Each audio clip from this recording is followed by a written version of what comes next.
Hello, Britain. In 2016, as you know, we held a referendum on whether or not to remain a member of the European Union, to which we, as a nation, voted to leave. Fast forward a year and we're debating whether we leave or remain a member of the single market. The decision before us appears to be between a soft Brexit or a hard and ultra-extreme, likely Russian-backed and probably racist Brexit, with cliffs. The professional liars have planted their flags, but with so many adjectives and metaphors being flung about, it's sometimes hard to know what to make of it. So being myself a rather simple fellow, I've had to break the relevant issues into digestible sections and now beg a moment to present to my fellow Brits what all this bother is about. So peaceful. The single market originated in 1957 as the EEC. It grew and it grew both in size and power until it contained almost the entire continent. This ever-growing economic union was originally designed by the principal architects of the EU as a first step towards creating a single giant European superstate. Over the decades, the legal frameworks, treaties, conventions, and institutions required to set up this new state were gradually assembled behind the scenes until, in 2009, the pieces were formally combined into a single legal entity. The single market is now at the core of this new quasi-federal country. It consists of 500 million people, 26 million businesses, and comprises 15% of the global economy. We, being a part of this new country, have free access to this huge market, which accounts for 45% of our trade. However, membership of this ambitious club isn't actually free. Let's look at the costs. 1. As a member of the EU, we gave up control of our fishing grounds, which are now governed by the EU's Common Fisheries Policy. This is possibly the worst policy that Brussels has ever come up with.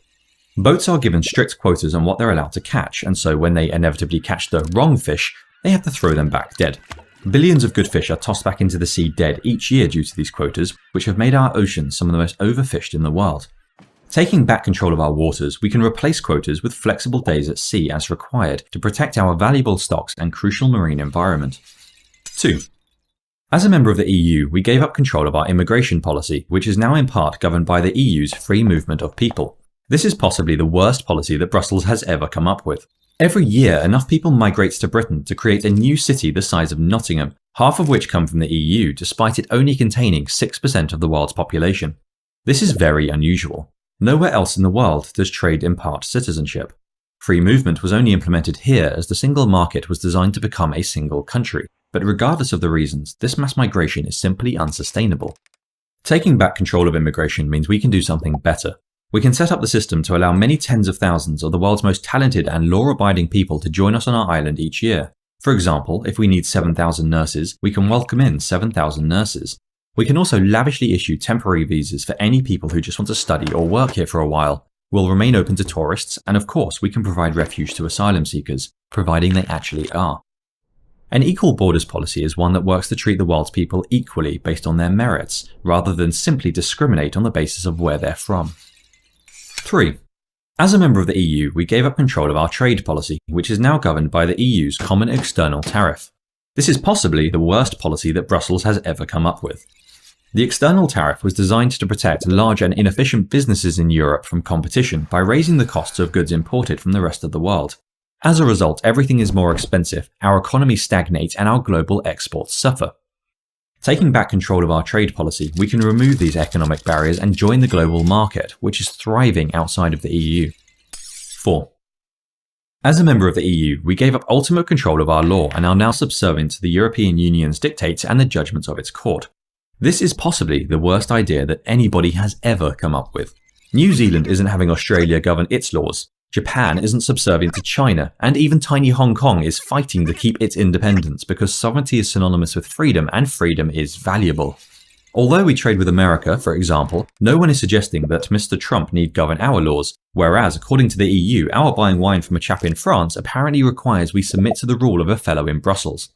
Taking back control quite literally means just that. We will be responsible for our own lives and our own laws, not some far-off bureaucrats, foreign courts, or especially that little chap in Brussels. 5.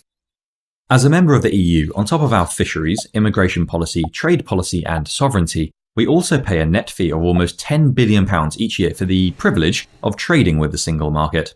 Some say this is a rather expensive bill for supposedly free trade, especially with a market that appears to be collapsing.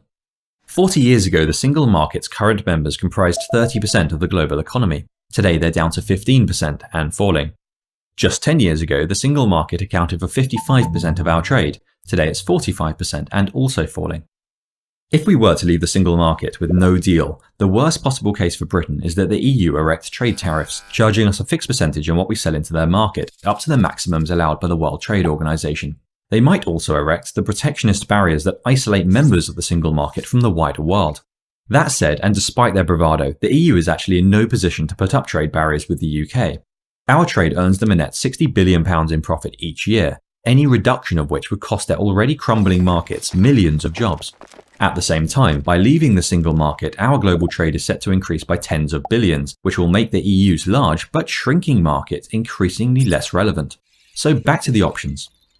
A so-called soft Brexit would see us remain a member of the single market. Membership would continue to cost us our trade and immigration policies, and we continue paying a significant sum. Also, as a member, we would remain subject to EU laws and jurisdiction, and the federalisation of Europe would be near complete. A so-called hard Brexit would have us leave the single market and trade with the EU either under a custom trade deal or under WTO terms, depending on which they'd prefer. We'd regain control of our fisheries, trade and immigration policies. We would save around £10 billion a year in fees and likely earn upwards of £40 billion in new trade, and our laws would be our own. So this, dear Britain, is the decision before us. It's not about hard and soft, floppy or wet. It's about the 2016 referendum and an attempt to overturn the result. As an aside, I fully believe that our next Prime Minister, Chairman May, is an out-and-out liar who fully intends to backslide on Brexit. I hope I'm wrong, but I foresee, as with Cameron before her, there will be months of waffle about tough negotiations before she declares victory without any meaningful change to our relationship with the European Union. The establishment have almost 100 years of planning and implementation invested in creating the United States of Europe, and they're not going to give it up easily. The worst bit is, if she does backslide, once she has a large majority, we the people have absolutely no democratic way to stop her.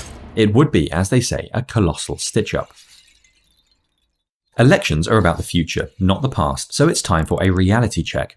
It matters not a jot at this point who voted to remain last year, be it Scotland or number 4 Privet Drive. We voted as a nation, and as a nation we must act because that is how democracy works. Therefore, we must leave the European Union. Then perhaps we can tackle our ridiculous national debt, our entirely unrepresentative MPs, and the first-past-the-post system that allows such cretins to win office in the first place. But those are topics for a later date. Feel free to share or re-upload this video as you like, and please do let me know what you make of all this stuff, either at YouTube or via Twitter. Just search for Piffle TV. And if you'd like to support me making more videos like this one, consider donating $1 each month via the website patreon.com. Anyway, until next time, good luck everyone.